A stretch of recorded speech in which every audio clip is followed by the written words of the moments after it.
Hello and welcome to this new video tutorial on the SMT administrator functions. In this video we are going to review the population and demographics functionality.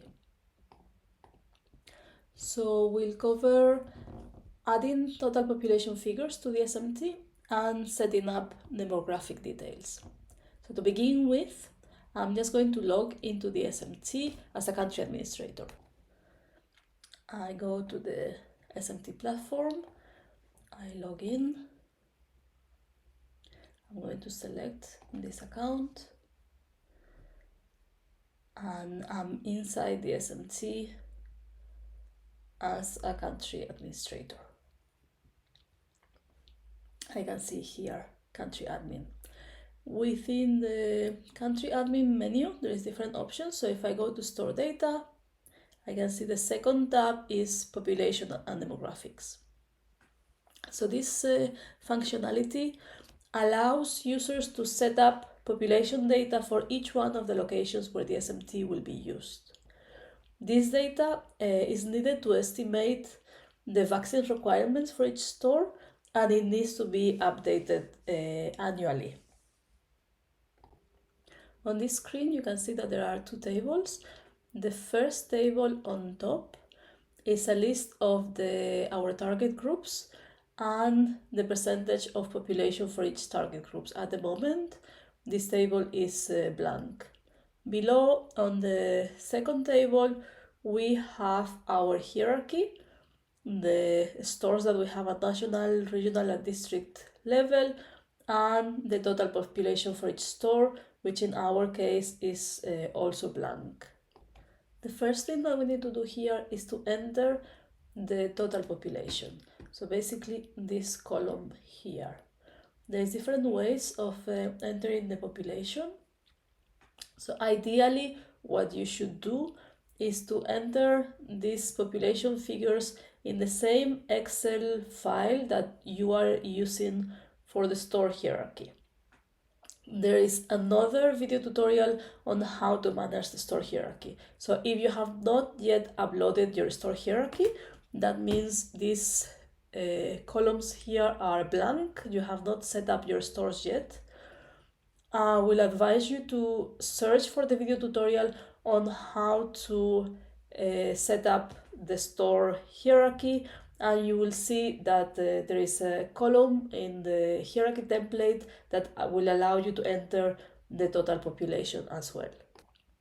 In this case, we can see that the store hierarchy has already been uploaded, so we already have the name of the stores here, but the total population for the year, we are now reviewing 2023, has not been entered. So we are going to enter those population figures. There is two ways of doing that. We can do it manually, line per line, or we can import the information in bulk. So I'm going to start with the bulk import from the Excel file. So what we're going to do is we will go back to this store hierarchy. From here we have our list of stores. So I'm going to export the hierarchy file. I can open this file, and this file is going to contain, let me make it a little bit bigger, it's going to contain in column E our list of stores. So we have the national vaccine store, we have regional store North 1, South regional store, district store 3, and so on. Here on column K, we have the total population for each store. As you can see, it's just written 0 because we have not entered any data. So I'm going to start entering the data here. So let's say that, for example, for a national vaccine store, we are going to enter here the total population. So that is the total population of the country. So let's assume this is a country of 4.5 million. So I enter that. For the regional store North 1, what is our population coverage, our population area? So let's assume that for this region we have a population of 850,000. For the South Regional Store, we have a population of, let's say, 360,000. And just like that, you can enter the population for all your stores. Once you have finished, you can just save your file. You can also save it with a different name to make sure that you will be able to locate the file later. And you go back to the SMT. From here, you can re-import the hierarchy. Just select the file. This is the file that we have just edited. I click open, then I click submit. And it's telling me that for existing stores, the total population values will override the values currently in the system. Do you wish to proceed? So in this case, I did not have any values in the system. My values in the system were 0. So yes, I want the new values to override what I have. So I'm going to click OK. And the data has been uploaded. So now if I go back to my population and demographics, I will see that the total population values have been added here. As you can see, there is some stores for which the population is 0 because I have not entered the population through the Excel. So the second way of entering population here is doing it manually here through the action button. So we can click on this edit. We manually enter the population here. So let's say that the population for our North Kivu regional store is 389,000. I can click save and the data will get reflected here. So you have those two options. You can enter things directly from the Excel file, or you can enter manually from here. It's also possible to enter through the Excel file and then correct and edit manually using this edit button. It's also important to understand from here that there is some specific data quality checks.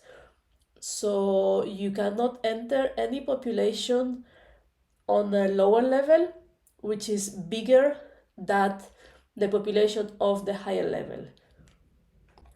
What does it mean? That the population of my district, for example, cannot be bigger than the population of my region. And the population of one region cannot be bigger than the population of the entire country. So of course this is logical, and it's been implemented to prevent some data entry errors. So for example, if I have here this district store, let's assume that this district has a population of 42,000. So I'm going to enter it manually. 42,000, but I made a typing error and I add one extra 0. So automatically I get this message that there is an error with my data. The total population of my store cannot be higher than the total population of the parent store, which in this case is the North Kivu region and has a population of 389,000. So I can correct that. And if I correct, then I'm allowed to save. Once we have entered the total population, the second thing that we need to do is to enter the population for each specific target groups for our routine and supplementary vaccinations. So this information here is linked to the data that we have entered through the program data tab. If we have not entered yet our program data information, this tab here is going to be blank. So the first thing that we need to do is to enter our program data. There is a separate video tutorial on how to enter the program data. Now, for the purpose of this tutorial on the demographics, I'm just going to go back here and quickly enter one example of routine vaccination. So I'm just going to enter BCG. And I'm going to select that my target group here is this one, live births. I enter the rest of the information. Again, there is a more detailed explanation on how to complete this program data in a separate video tutorial. So now I'm just going to do it very quick, just for you to see that the moment I enter here my routine vaccinations, if I go back to store data, population and demographics, automatically the target group that I have entered for BCG is already reflected here. So I keep entering all my program data, routine and supplementary vaccinations, and the different target groups are going to be listed here. So what I need to do from this screen, the population and demographics screen, is just to enter which percentage of the total population is this live births, this specific target group.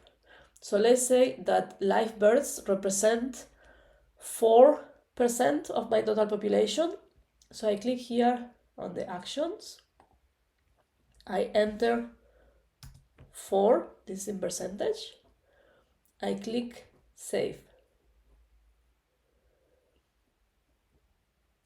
And immediately you can see that on the table below, we were having our total population figures.